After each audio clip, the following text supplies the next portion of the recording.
Hello everybody, welcome to today's topic. For those of you who are new to my channel, please check out my website given inside the video's description box.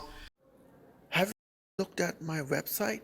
The link is given inside the video's description box. Today we are going to discuss a very important topic, which is about coding is no longer a privilege to learn anymore.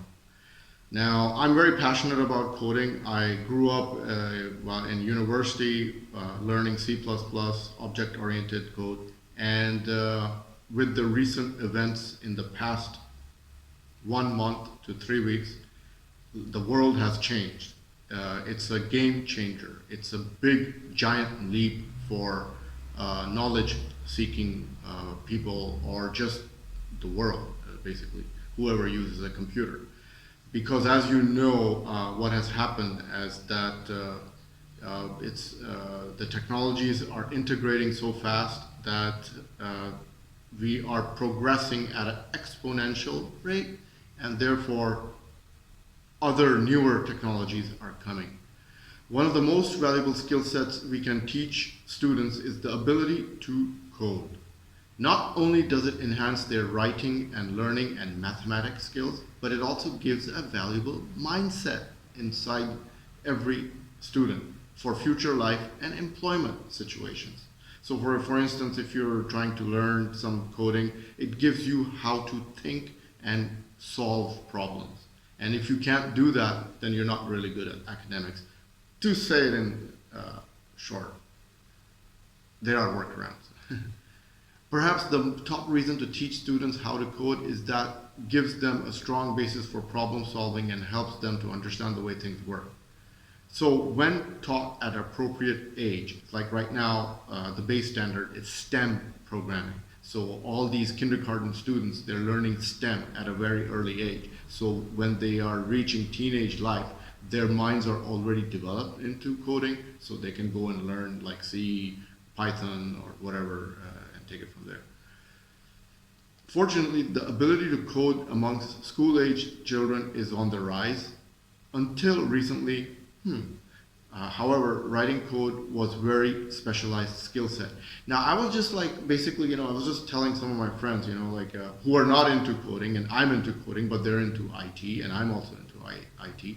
They said that when I told them, hey, I'm a coder, I do C++ and Python, artificial intelligence. They said, oh wow, you're so in a special exclusive privileged club, because not everybody does coding and not everybody can do coding, because you need a brain to, I'm not trying to boast about myself, but I'm just saying that you need to have that mathematical solving ability.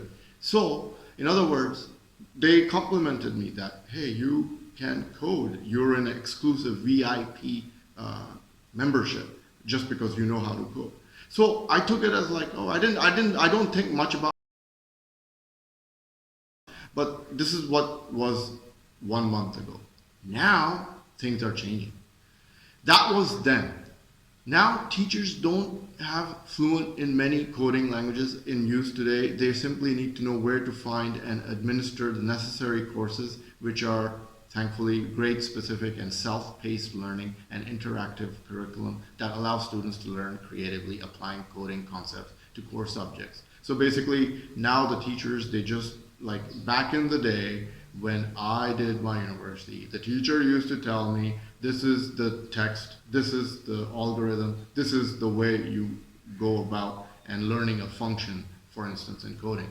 But nowadays, like he used to like give a lecture and, oh yeah, what are characters, what are integers, what are strings. So that was then. Now the pace of learning has again exponentially risen. Therefore, the student is given a direction to a website. The teacher commands, okay, you go there, you do that course, and you come back when you're done. So now the things are going, so whoever is a fast learner will just go to the website, complete the course, and come back. And those students who cannot or unable because of X, Y, Z reasons, they take longer than the guy who finishes before. So basically, the learning curve has increased because of internet and things like that. Simply put, the ability to code is the ability to give instructions to a computer device to tell what to do in whatever form. So basically, see, this is how I think, and I just wanna say that when I got my first computer, I used to learn like things about PowerShell, how to program Windows PowerShell, basically, to switch off, to restart the computer while I'm away. So I had to write a command shell and basically, and then think the way the computer operating system thinks. And then I was also interested, because I'm a web developer, write JavaScript and web forms to collect survey data on websites from clients. So I had to learn some scripting language. Then I'm a video gamer, so I play, my favorite game is CounterStrike. And basically, in CounterStrike, there was some, like back in the day, when Counter-Strike was being developed in 2002, I think, there was something, they invented bots, which was not in 2002, I think it was around 2004. So before, it was only multiplayer option. So there were 16 players, they used to play with another 16 players, but there were no bots. So this is when artificial intelligence started rising back in 2004. And I created my own bot programmed with wayland points in Counter-Strike. So I used to go on the map, select waypoints on the map, and the bot would go to those waypoints that I selected on the map. And then the bot would have its own intelligence, and it would just be another player. And I loved doing that because, I know I'm a coder, so I can do that. And that was one of the things that I really, felt really happy in completing, because what if I don't have an internet connection? I need to play Counter-Strike somehow. So, you need to have bots. And that is now, bots come standard in any Counter-Strike game. Of course, the game has advanced and there are many, many, many better games than Counter-Strike. But I'm just giving an abstract example.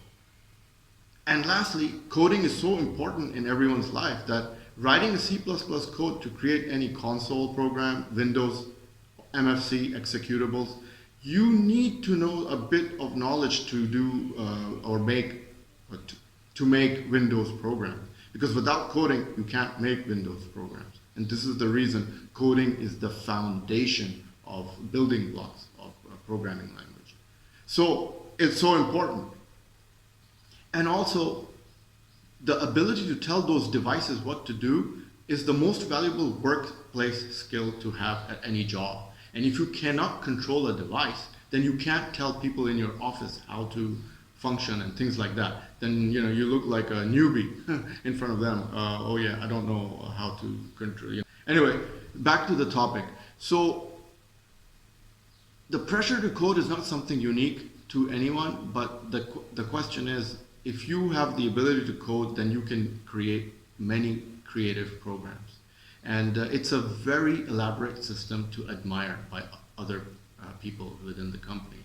And it's a cross-curricular activity that starts from the day you go to school until all the way to your adult life. So it's a part of learning process. It doesn't happen in over a day. It happens over many years.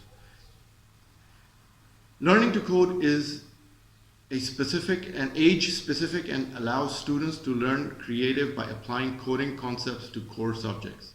And there are some people who are really good at it, and there are some people who are really not that good at it. So it's an individual basis. So it's like mathematics. The more you practice, the more you get good at it. Once the students have good grasp of fundamentals, they can transition to any mainstream programming language such as JavaScript or Python. It makes it easier for students to progress into specific fields because coding will no longer feel like a foreign language. But the main point of the video that I'm reason for making is that in the past 3 weeks, ChatGPT has taken over the world. And it's such a huge leap for mankind right now. And I know for those of you who are not coders, I know if you're watching, then you must be asking what is going on. What is ChatGPT? Watch my previous videos of ChatGPT. Basically, what has happened is that you were given a task by your manager, and the manager would tell you, do blah blah blah and write a code programming algorithm for this problem. You would go back, take that question and write code and solve and physically take how many weeks, whatever months to write the code and come up with a solution. And you know how tedious process that is just to write one algorithm from zero, because you have to do everything. You have to create the flowchart, you have to create the variables, you have to create all the functions and whatever. I'm not going to get into it, whatever you need to do. But now, with the access of ChatGPT, the world has just, it's like, when man went on moon, he stepped on moon, and people were saying man has taken a big step. This is what it is. ChatGPT, all you do, the same manager who gives you the code now, you just take that code, question, and put it in ChatGPT. Within seconds, less than a second, it will output the data, whatever the question is, and you will have your code ready. But it might not be the perfect code, but it gives you a pattern, a sample code to start and then take it from there. Because it has already done all the work.